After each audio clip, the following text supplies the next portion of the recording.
Су болған аяқ киімді қалай кептіреміз? Бәріңізге сәлем. Құрметті оқырман, видео басталмас бұрын каналға тіркеліп, қоңыраушаға басып, қазақ арнасының дамуына өз үлесіңізді қосыңыз. Көктемнің жаңбырлы күндері басталып та кетті. Ал мұндай күндерде үстіміздегі киімнен бұрын аяқ киімнен бірінші су өтетіні сөзсіз. Сырт киімдердің су болғаны қорқыныш емес, өзгесін ауыстырып ала қоясың. Ал аяқ киімнің бір маусымға 2-3 жұбын алып қоюға көпшілігіміздің шамамыз келе бермесі анық. Сондықтан су болған аяқ киімді тез арада кептіріп ала қою қажет. Ол үшін не істеу керек? Аяқ киімді бүлдіріп алмай үй жағдайында қолда бар заттармен тез құрғатудың бірнеше құпиясын біле жүріңіздер. Мұның бірнеше ерекше тәсілдері бар. Аяқ киімді дұрыс әрі тез құрғату үшін бірнеше кеңестерге назар аударған жөн. Былғарыдан жасалған аяқ киімдер ылғалды көтере бермейді. Суға түсе берген соң олардың бастапқы қалпы тез өзгеріске ұшырайды. Сондықтан аяқ киім су болып ішіне су кірген жағдайда бірден шешіп құрғатқан жөн. Аяқ киім бүлінбей ұзақ киюге жарау үшін оны қоятын жер ауа айналатын болуы керек. Бірақ аяқ киім тұрған жердің температурасы тым жоғары болмағаны жөн. Себебі жоғары температурада аяқ киім тез бүлінеді. Бір жағы созылса, екінші жағы тарылып қалады. Сондықтан ыстық пеш пен батареяның үстіне жанына жаюға болмайды. Кептіруден бұрын ішіндегі ұлтарақты және бауы бар болса, оны да шығарып, аузын барынша ашып қою керек.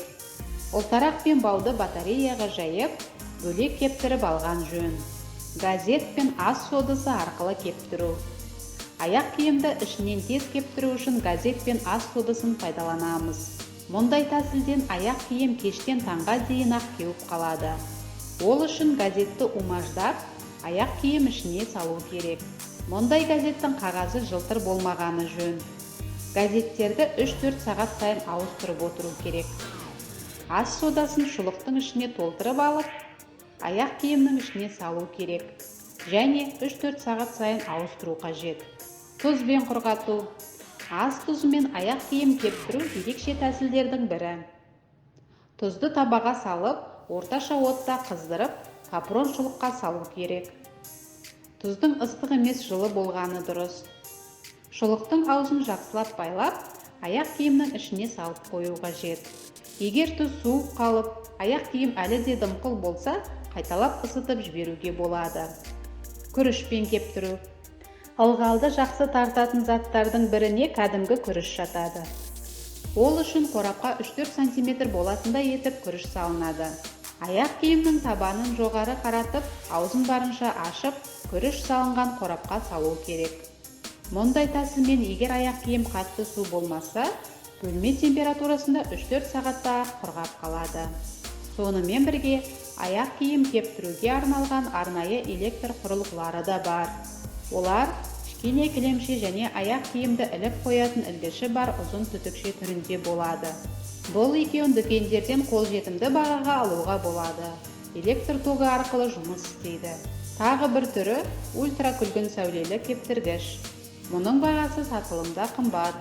Бірақ аяқ киім қандай ылғал болса да 3-4 сағатта құрғатып береді. Әрі аяқта түрлі тері ауруларының болмауына септігін тигізеді. Міне, кішігірім құпиялары осы. Аяқ киіміңізден су, аяғыңыздан суық өтпесін. Әрдайым құрғақта жылы жүргенге не жетсін. Достар, видео ұнаған болса лайк басып, каналға тіркеліп пікіріңізді қалдыра отырыңыз. Көңіл бөліп тыңдағаныңызға рахмет. Келесі шығарылым тек сіздер үшін.